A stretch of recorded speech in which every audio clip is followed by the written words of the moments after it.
I do have goals. I have fitness goals. They're not crazy. I want to be able to sit down without testing out a chair first. That's what I want to do. That would be big for me. I'm not breaking chairs left and right, but I've broken one, and that's all it takes.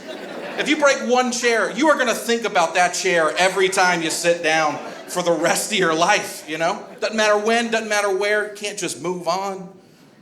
I remember mine. I broke my chair in a movie theater. I broke a movie theater chair, okay? Here's the thing about a movie theater chair.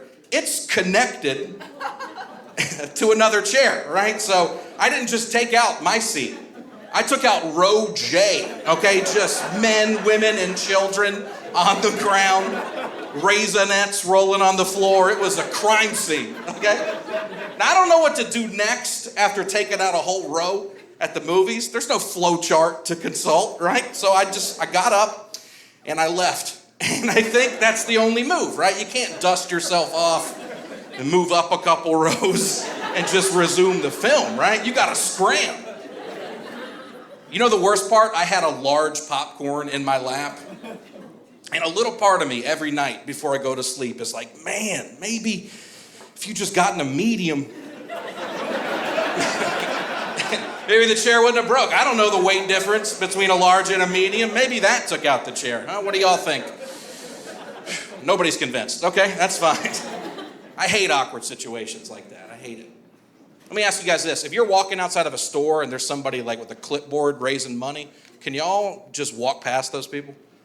Yeah, I can't do it. I got to talk to everybody. I hate it. I got stopped outside of a Walmart last week. This woman had an iPad raising money for a charity. She had a presentation on her iPad, but it was outside, you know? Y'all ever look at an iPad outdoors? I don't know if it was on. She was just swiping a black screen for like 10 minutes, and I nodded along the whole time, you know?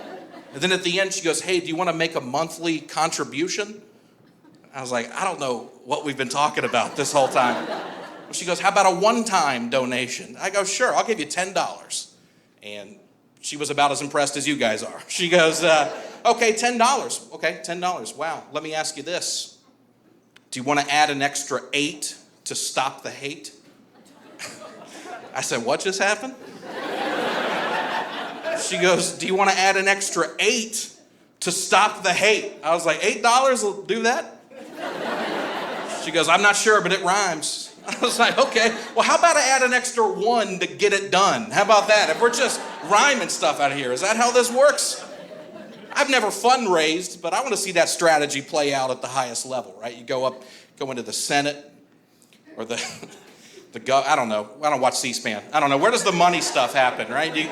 That building on the back of the nickel, right? You go into that place. Talk to those people. Ladies and gentlemen of the government, you've allotted $1.4 trillion for the armed forces this year. Okay, $1.4 trillion.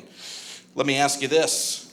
Do you want to add an extra billion to protect civilians? Huh? How about that? How about a little more to end the war? And they go, we weren't gonna, but that rhymed. That was well done. You know?